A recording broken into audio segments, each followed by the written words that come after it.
Hello everyone. Well, here is what we're going to work on next. We're just kind of picking our way through the few things that this old Valiant needs, this 68 Valiant. You've seen it already, done a few things on it, and got all my lights working except for the dash lights, and we're going to tidy that up later on, pretty soon hopefully. But right now, I'm going to go ahead and pull off this carburetor and overhaul it because it's not working right. This car runs strangely. I don't think there's anything mechanically wrong with it. I don't think it's missing or anything like that, but it does run a little bit weird. It doesn't idle very smoothly, and the mixture smells off, and I can tell that the idle speed screw is screwed all the way in, and when you see that and it's still just barely idling, that means that the idle circuit's probably dead. So this is a Carter BBS carburetor. It's nothing really to this. This is before they had all the emissions controls, so it's a simple matter to disconnect it from the car and pull it off the intake and take it into the Plymouth service area. And this is a very dirty carb. It's been on there a long time. So let's get this thing taken off and take it inside and see what's up with it. So we'll see you there. Hey guys, so I'm going to tear into this Carter BBS carburetor, and I'm actually not going to do a video series on this carburetor rebuild because the gentleman's already got a couple good videos up on doing one of these, so I'm just going to redirect you to him if you want to rebuild one. Otherwise, we're just going to take a moment to look at this carburetor that I pulled off, and I've also got another one that's a little bit older. We're going to compare them, and then I've got another carburetor that we're going to compare these two to. And the reason is because all three of these carburetors were used on a slant 6. These are 1 barrels. Now these two are the Carter BBS series. That's a Holley 1920 back there. So anyway, let's go ahead and just talk about the differences between these kind of carburetors and why I like one over the other. Now, let's take this one out of the way for now. We don't need to have it up there. But this is a carburetor. This BBS is made by Carter, and BBS it's short for ball and ball. I guess who's originally designed this carburetor, but it's just a single barrel carburetor, and this one is old enough that it does not have any emissions controls. There's no bowl vent, there's no nothing like that. There's no EGR ports, there's nothing. It's just got gas in it. It's got a fuel line going in. It's got a port for the PCV. I guess that could be considered emissions. And it's got one single idle mixture adjuster right there, and it's got a port for the timed spark, which is your distributor advance. This is the throttle lever up here. Your accelerator pump is inside on the bottom of that part going in right there. And then you got the air cleaner mounts, and you got a choke pull off over here, and that's about it. Very simple carburetor. Now this is a Holley 1920, made obviously by Holley. That's why it's called a Holley 1920, the model of 1920.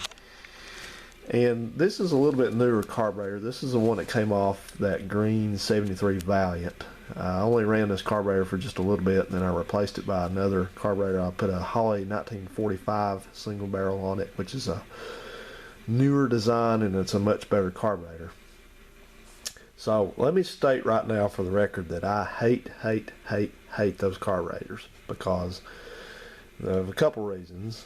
Namely, number one is they've got some design flaws on them, and number two, they're just a big fire hazard. So I don't use these any longer than I have to. I never drove that car with this carburetor on it more than from the grocery store to the house, and that was it, because it was having problems, and I'm just not dealing with that. I've dealt with these carburetors for 20 years now, if not more, 25 years, and I hate them. I despise them. I will not use one. So I'll explain to you why I think that this Carter is a better design. I'll tell you what, let's actually start with this turd, and we'll talk about why I think this is a poor design. Now, number one, it's a Holley, and that doesn't free hate on me for saying that. I don't have anything necessarily against Holleys, but it's a Holley, and it has some of the Holley characteristics that I don't like. Number one, it's got a metering block in it instead of just plain, you know, passages and jets, and maybe a step-up piston like a lot of other ones. And that meter block that's in here can get futzed up with smuff in it and stop up, and you can't clean them out all the way. So when that happens, you have to take this carburetor off and throw it in the garbage, or send it in to a rebuild company who may or may not be able to repair it. So I don't like that. That adds a layer of complexity to it that I think is unnecessary. It has an internal diaphragm style accelerator accelerator pump rather. And back here is the link to it going in from the back here. And you notice how that this seems like it's a dirty carburetor, but it's washed off right there. There's a reason for that. And that reason is I haven't looked at this thing in a while because I've just tried to block it out of my mind, but it's been sitting on the shelf ever since.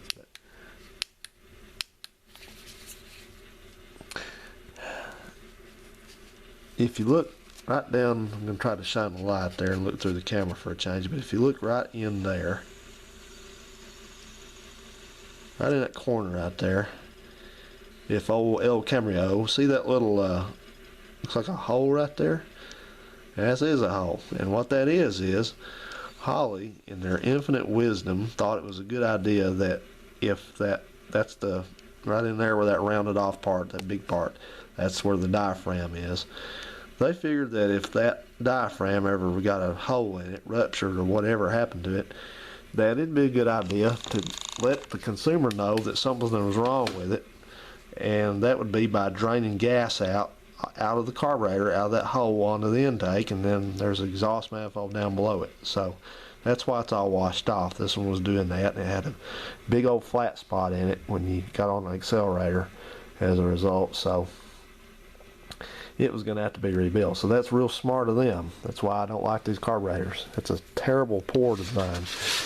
And the number one thing I hate about them is that they have this side-mounted float bowl, which means there's gas in it. This is the float chamber where the float is in there. There's gas in there constantly up about this high, so it's got a gasket all around the perimeter of this. And about the only time that these things will consistently seal well and not drip and not leak and not cause everybody all kinds of headaches is when it's new. Now this one looks like it's never been apart. The screws don't even look like they've ever been touched. So it didn't leak. But I guarantee you if I took this thing apart and tried to repair it and put it back together, it would leak. Right down on the intake and parts below. And there we've already talked about that, what good gas does on an engine.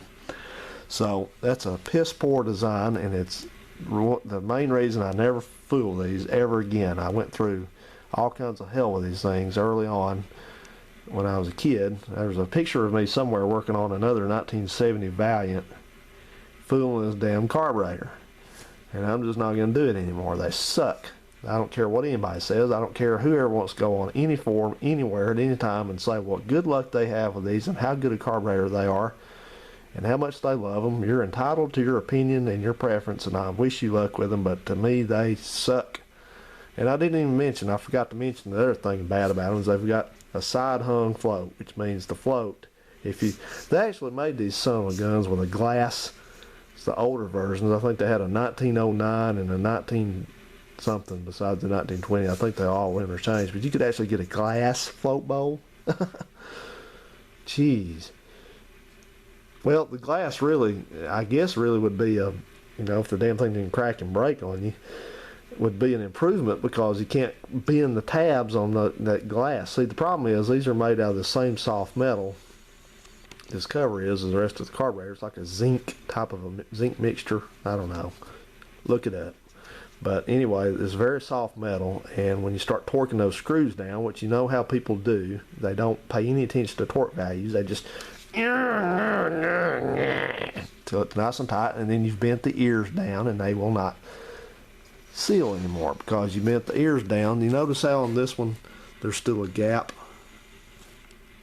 there between that lip and the carburetor body. Well, most people, after they had them off at least once, there ain't no gap anymore, so it doesn't seal.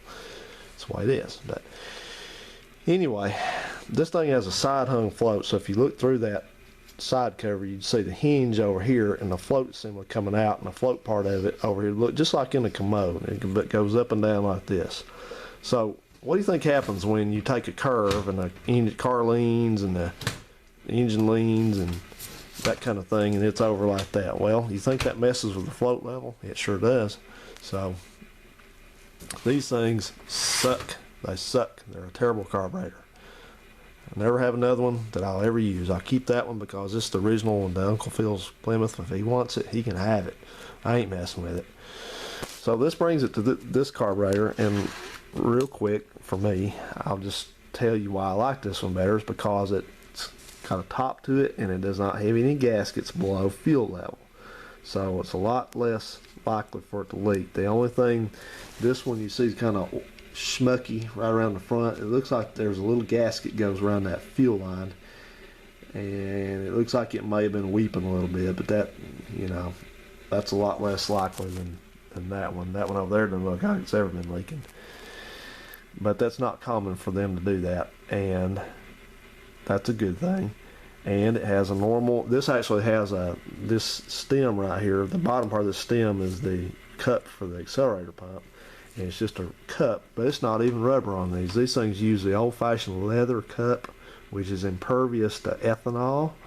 So you can run any kind of fuel in it, it won't bother. All you do when you put that new cup in is you oil it up and let it soak some oil, and you flare it out a little bit and drop it in. That car there's got the same kind, and it works fine. So it's a lot better. And this thing has a center hung float, which means the float pin is like this, and the float pontoons go up and down. You'll see it later if I show you anything about this. But it's got a nice brass float. That one does not have a brass float. It's got that plastic nitro fill, which I've never had good luck with those in any kind of car, but a carburetor, but a quadrijet.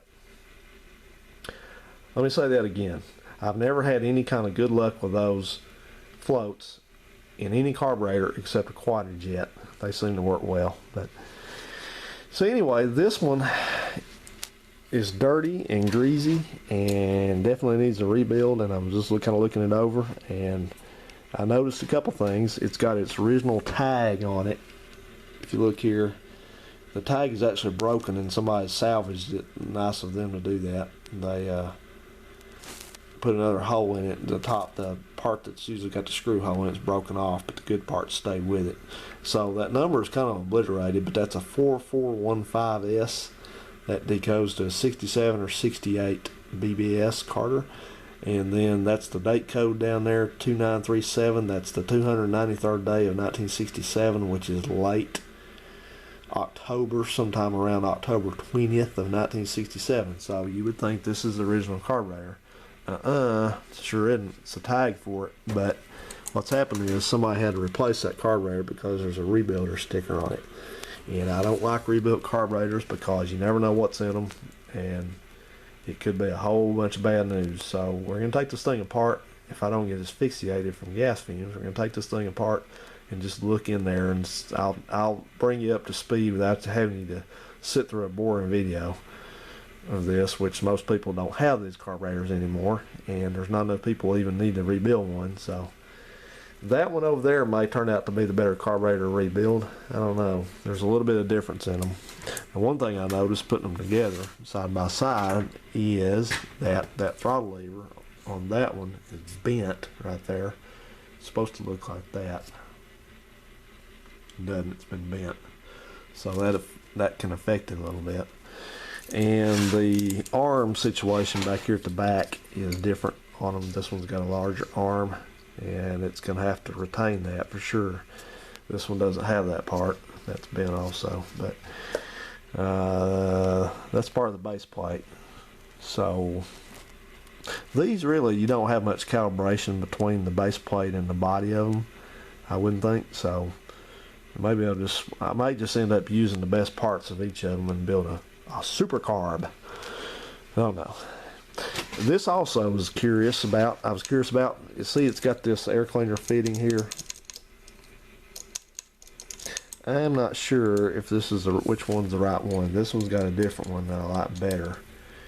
So I may have to test these and see if the air cleaner fits either one better. But this one kind of floppy cocky there. Excuse me. Whoops. Did I say that? This one looks like a better deal. That one's the same one as that one back there. So that may be the wrong one for it. I don't know. I'll do some research and find out. Scoot you to the side again. A couple things I noticed. This thing was running like a bag of crap. It's the worst running slant 6 I think I've ever had. And like I said, I don't think it's anything mechanical. I think just the carburetor. You know, this thing sat for several years. I don't even think it was run in several years. And so the carb's probably smutsed up or something inside, because I noticed that the mixture adjustment screw was not ever touched. It had a bunch of gunk all over it. But when I tried to run that thing in and out and try to adjust the mixture on it to get it to run better, it had no effect on it. And also, opening or closing the choke didn't have much effect either. And also, like I said in another part of this video, I think, that idle mix, that base idle screw, which is that one. See how it's hitting that little protrusion? See how far that thing's run in? Now that usually tells you, when you see that the something's up with the open up. Something's up with the idle on it. The idle circuit's probably plugged up, because they've tried to, what's happening is they have to run that thing in enough to idle up. They have to get it off the idle circuit onto the main circuit, so it's probably idling on the main circuit. That's probably why it shouldn't explain why it's, well, I guess it could explain why it's running so kind of unevenly, but it also, that's why it also smells like the mixture's off, I guess. But I don't know. That's why we're rebuilding it. I noticed one other thing too. Somebody's put the wrong carburetor air horn gasket on it. You see how thin that is? And see how it just broke? That ain't the original, because Mopar puts a very good rubber original. They're so good they won't come off. Anyway, take my word for it. See how that one's got a nice thick rubber one on it. So that's the kind that's supposed to go on it. I may have to open this door up. I get kind of nauseated here. Smells like unleaded.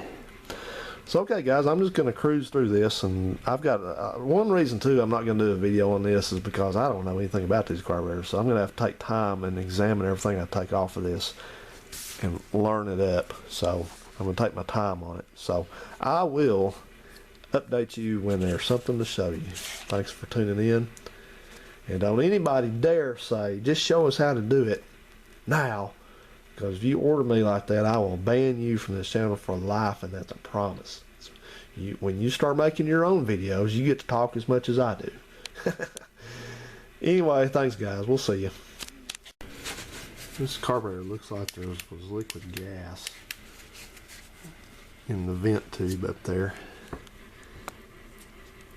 which is not supposed to be there, and I've not turned it over, so it wouldn't have came from that. So it looks kind of wet. It's supposed to be doing that. And also this up here in the front was actually, all that seepage down the front right there is coming out of where the choke plate rod goes through. So I don't know what's up with that. Looks like maybe the thing is float stuck, or the needles went bad or something, and it was coughing some fuel over the edge of the vent, out the vent right there. It's sure running bad enough to be doing that. Well, okay then, I got all the screws out, so you ready to pull the lid off this thing and see what surprises await us inside? Oh, sorry. I gotta undo something. Dang. Got you all excited and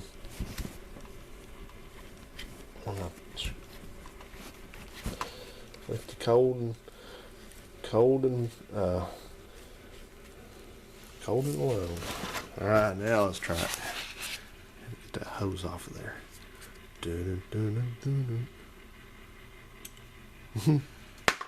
Oops, wow. Yeah, that goes there.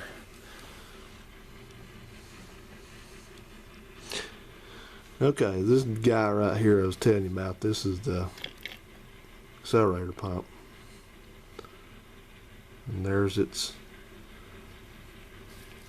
ancient looking,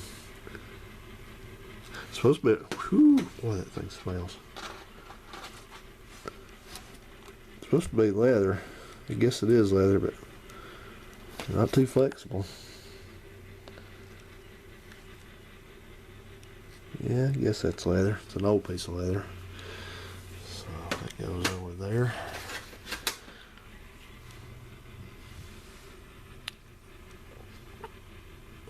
Okay. And you got, this is your float retainer. This thing is actually pretty similar to a BBD, and I've rebuilt several of those. So float retainer, pull it out.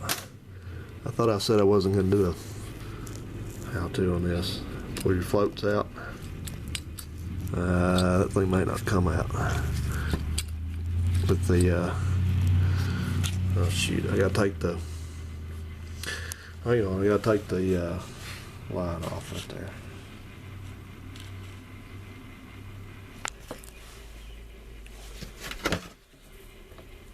It's 9/16. Because actually what this is, let me show you this.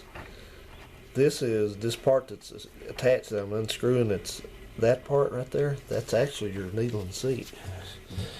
It's weird on these the way they do that, but it's pretty efficient. So you take the, just slide the needle out of here. The needle looks kind of strange. That might, part of it might be missing. I don't know if that's the design of it or not. I have to research that, but no, I guess, well, I guess not. Not really sure. Look at this one. See what it looks like. Let's see if I can get this one out. Can you guys see?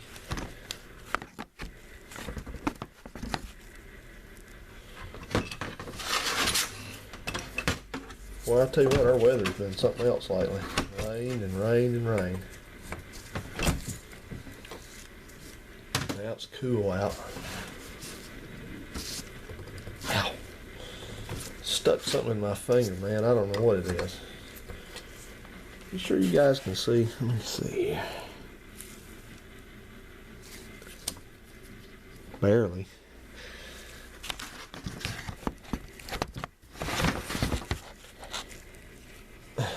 Tell you what, help if I flip this viewfinder around with it. There we go. I tell you what, it's only been 7 years. If you give me a few more years, I'll figure out how to use this damn camera. I promise you. Of course, this ain't the one. Whoops. This ain't the one I started out with, though. One I started out with tore up on me, so I gave it to my brother.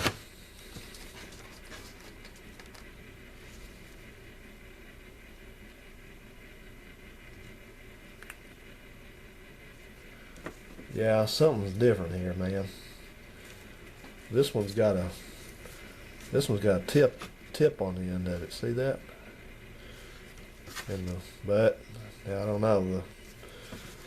What I can see of the whatchamacallit looks different too, though.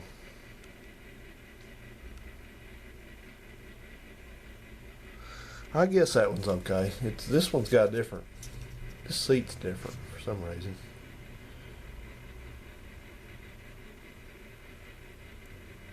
I don't know which is the right seat for it. I mean, I do, but there's two different types of needles. See, this one's got a, what it is, this one's got the matching, it's got a little cone down in there too that matches this end of this seat, needle rather.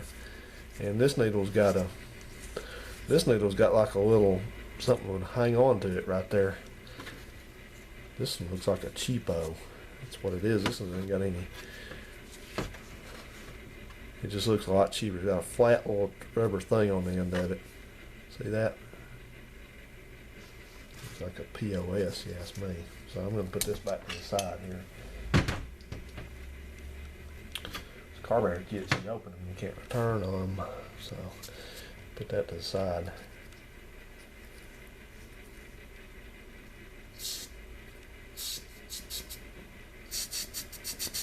Well, it was sealing, so I don't know. Now let's see if I can get the float out.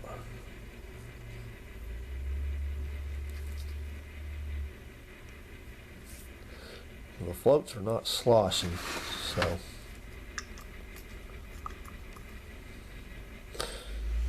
but it's got some funky. It's got some funky looking gas down the bottom of it.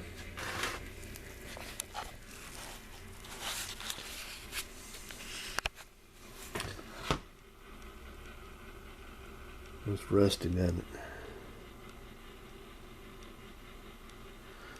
Tell you what, it looks like it's got water in it. Sure does, see that? Son of a gun, man. I bet the tank's got water in it. Oh no! See, look at that up there. Yeah, can't see too good, but yeah, I saw that move. Because your water, the master, he works on a lot of carburetors, has taught us how to look for water. Remember that? And you know, you guys might think I'm being silly and making fun of him. I'm not. I learned a lot from him. So when the master tells us that's what water looks like in fuel, I believe it, and there is water in that fuel. So, you know, they've been trying to make carburetors run off of water, car engines run off water for a long time, but they won't do it. So you know what this means. This means that this will probably, the carburetor rebuild won't, but this means that this thing with, it's probably going to escalate from being a carburetor job to being a gas tank job. So now I guess I'll have to take that fuel filter off and see how much rust is in it. But oh well, it's what happens. We love old cars, so we do whatever it takes to fix them. So anyway, oops, there's not much left to this. You're just going to take, there's a little check valve down in the bottom of the accelerator pump well, and take it out, and then you're going to take this screw out right here that holds your, what they call your step-up piston. It's right down in there, and you just take it out, and that's your jet down in there. Down in there, that little brass deal.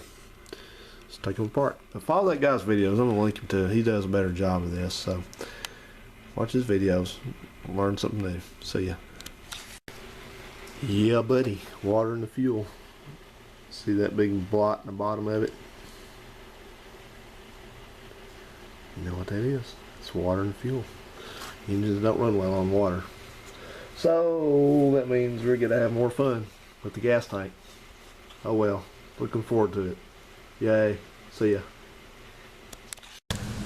Well, when I took this carburetor apart, I noticed that the front of it was gunked up real bad, like it had been seeping fuel out over the time. And when I got it all apart, I realized what was going on. I thought initially it was the fuel line connection where the float needle and seat bolts in, but that's not it. What it is it's hard to tell from this angle, but this air horn is bowed in the middle.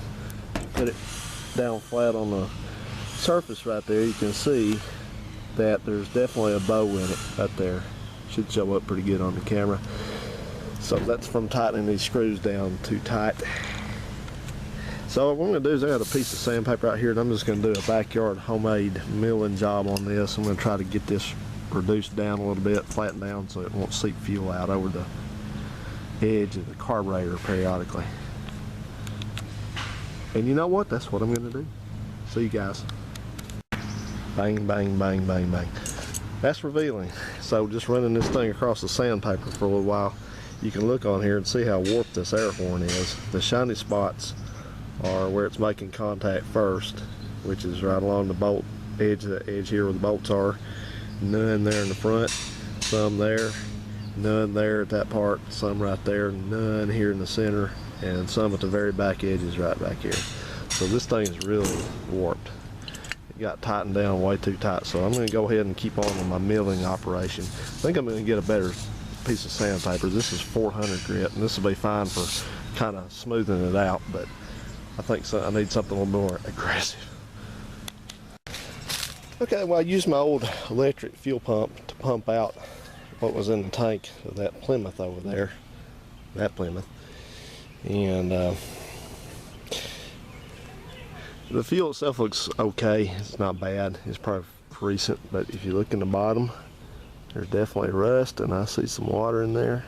Not a huge amount, but there's definitely water floating around in the bottom, because water sinks to the bottom. It's heavier as the fuel. They don't mix. And got a little partial one out here, and it's got less rust, but about the same amount of water in it. So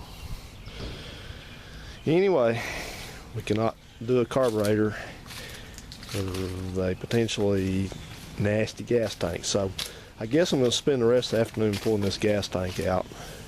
One of my favorite jobs, but it's not as bad as the transmission. But I can tell you with some authority why there's water in the gas tank. Got this nice locking gas cap on it, and no seal on it. It's supposed to have a seal right there. Well, it's supposed to be on this somewhere, but there's no seal. So whenever it rained, it just probably got down in the filler. Who knows what's in the tank now? But anyway, that's not surprising. It just happens. People don't think sometimes. So I guess I'll go ahead and do that. I'll pull the tank out. I'd like to save that tank if I could, because this looks like it's the original. It's still got undercoating on it. But, you know, we'll do what we got to do. So let's do that now. One gas tank out. So, guess what I've been doing?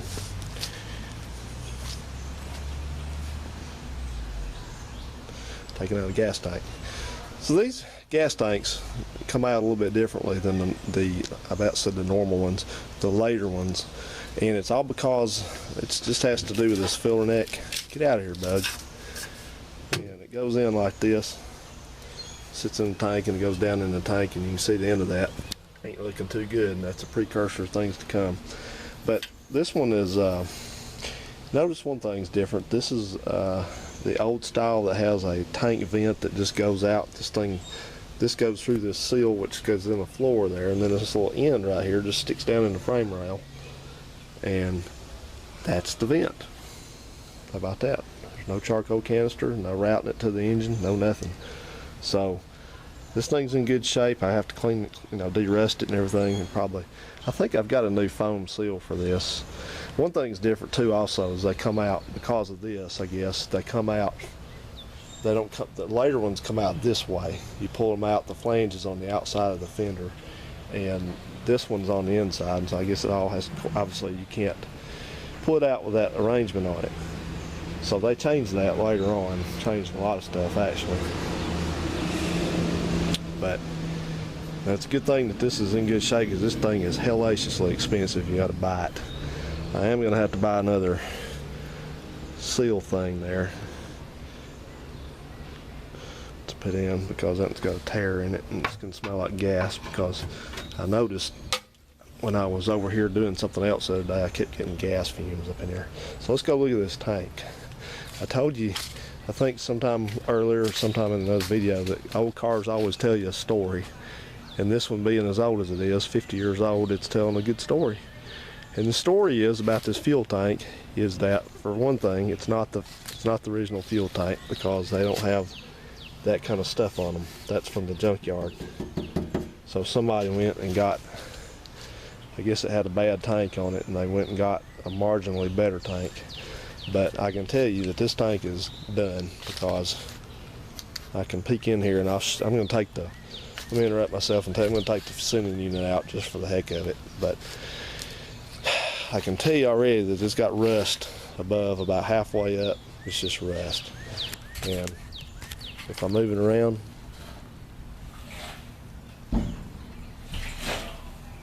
I can hear a lot of rusty sounding stuff in the bottom in there.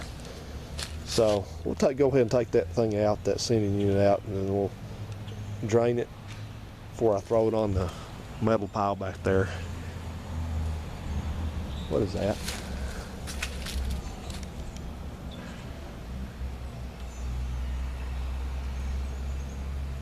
Oh, that's that cat from somewhere. He tries to hunt mice back there, I guess. But anyway, so that's the deal, and I expected this. It's no surprise. Looks like it's been leaking a little bit from somewhere. I see some stainage. I wouldn't be surprised if this. It's, you know, these things, they just don't survive when they sit, and especially with the water, the alcohol and the fuel and all that absorbs water. It just screws them up. So anyway, I suppose I will be putting in an order to the gas tank people and getting a new gas tank and new sending unit on the way, and we'll throw her in. So. Okay, guys, thank you. Oh, you got to see this one. So here's the sending unit. Man, this is a horror story for sure. Not only is it rusted to hell and back, there's like pieces of rust falling out of it.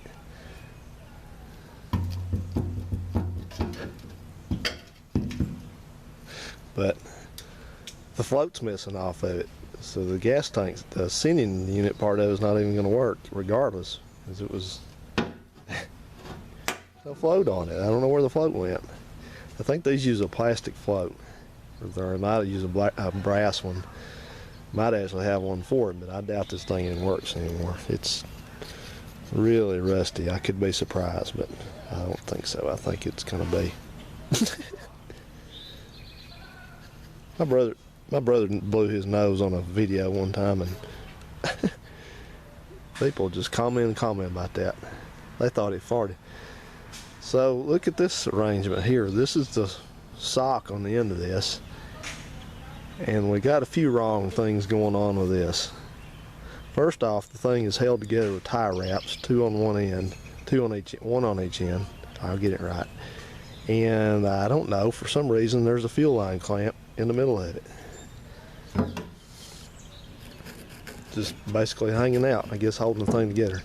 Guys, don't do stuff like this, okay? When it looks this bad, don't do it, okay? Just don't do it. It's hopeless. You're not gonna win.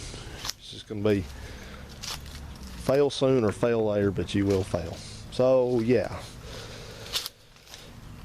I don't know if you can actually see anything in there, but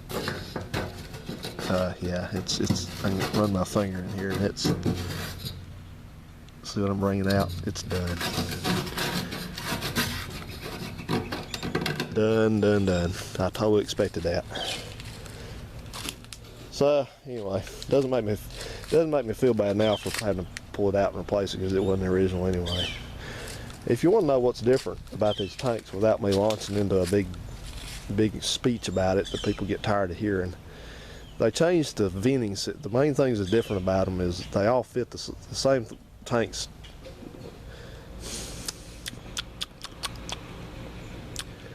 The same style tank will fit in any car. Like I can take the tank out of that car and put in that one, vice versa. I can take one out of a 70 Scamp and put in either of those. So they all physically fit, and the filler will fit. But the only real difference in them is the venting arrangement, because starting about 1970 in California cars and then 1971 in federal cars also, they started getting serious about capturing gas vapors, fuel vapors. So part of it was in the tank. They started doing some different things. This one has, you saw it back there, it has like just an open vent to the atmosphere, and that they had to get away from that because you got your worm, didn't you? You got a big old worm. Uh-oh, somebody's trying to steal it from you. Ooh, she's mixing it up. Look at him. Still holding on to his worm, too. And you thought robins were just these sweet, innocent little birds that hung out near you. Well, go ahead and eat it. No, he's probably taking it back to the nest. You better get out of there before he steals it from you. You better go. There's that cat over there watching you, bastard. Anyway, the main deal is they started capturing vapor. So in 1970 or so, they went to what they called the four-corner vent system on these things, which is a very complicated arrangement. It's got 4 different internal vents in it, and it comes around, and you'll know one of these when you see it. It's got this octopus arrangement of vent tubes that come around, and there's 4 different connections to it, and they all run up to this thing in the trunk. Looks like a standpipe, and it's just it's a vapor, they call it like a vapor recovery or vapor return, and it's like a thing that It's really, I think what the technical name for it's called a vapor separator, and its design is so that it separates the fuel cannot somehow make its way up in there, and then it's routed to the engine. It can't make the fuel, liquid fuel can't make its way into the engine, so from the tank that way. So, and then in 72 or so, they started phasing in the charcoal canister, which is a lot more simple arrangement. And all it is, it did away with all that crap. All it did then was it has in the sending unit, it has a port up above it somewhere around in here. It's just a vent port, and it's got a line connected to the car. That's the way that car is, and that's a vent transfer line. That'd be about right here. This thing I was holding it wrong. So anyway, that's a little quick lesson on these things. So I guess I'm going to take this and I'm going to pour the contents out into a receptacle. We might do that on camera and see what we got.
That's what was in the tank down there.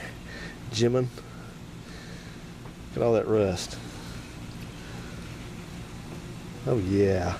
And how much do you think of that's water?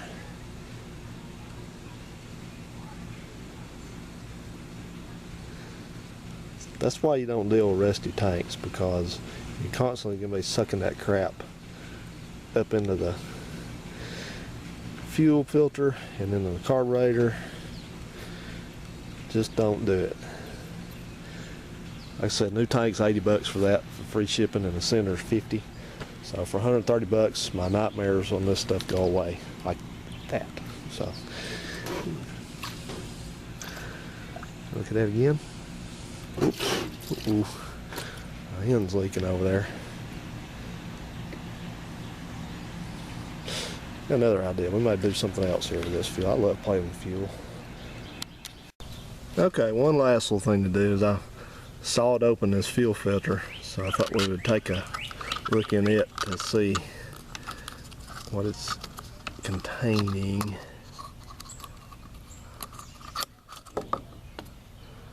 I know I saw rust in the fuel filter, so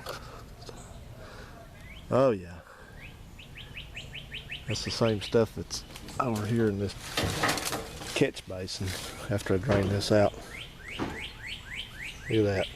How much rust there is in there.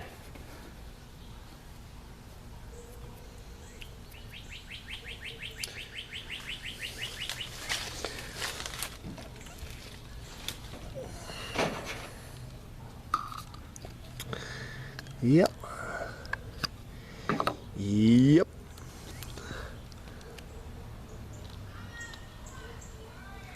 I don't know if I'd say the fuel filter looks that bad. It looks like it was mainly, the rust was actually mainly settling in the bottom of the fuel filter, but the whole thing is just a nightmare, huh? Alright then, well, we have a pathway forward. We shall overcome. There's the sample that I drew out from the tank via the electric fuel pump up front. So that doesn't look bad. That just mainly, like I showed you before, just got the good stuff off the top. And then over here, I drained out the catch basin into this settling container to see if it would settle out, you know, and have some water at the bottom. I'm not really sure what that is. It came out of the gas tank. It smells sort of like gas, but it does not look like gas. So I don't know. You tell me. No, I would say probably theoretically, since water settles to the bottom, that is actually mostly water. May all be water with rust in it. So that stuff over there looks good enough. I could almost run it in a lawnmower, but I'm not going to, because my lawnmower's running good and I don't want it to stop running good. So,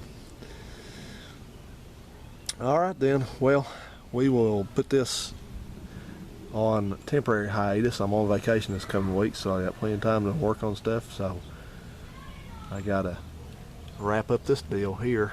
So we'll put this one on temporary hiatus while we wait on parts, because that's the main thing we're gonna do is just put the gas tank and all that back in, and then we'll be able to drive it a little bit and hopefully see how the brakes work and see what they need and all that good stuff. So we'll see you then when we do that, and till then we've probably got some interesting stuff coming up here with this guy.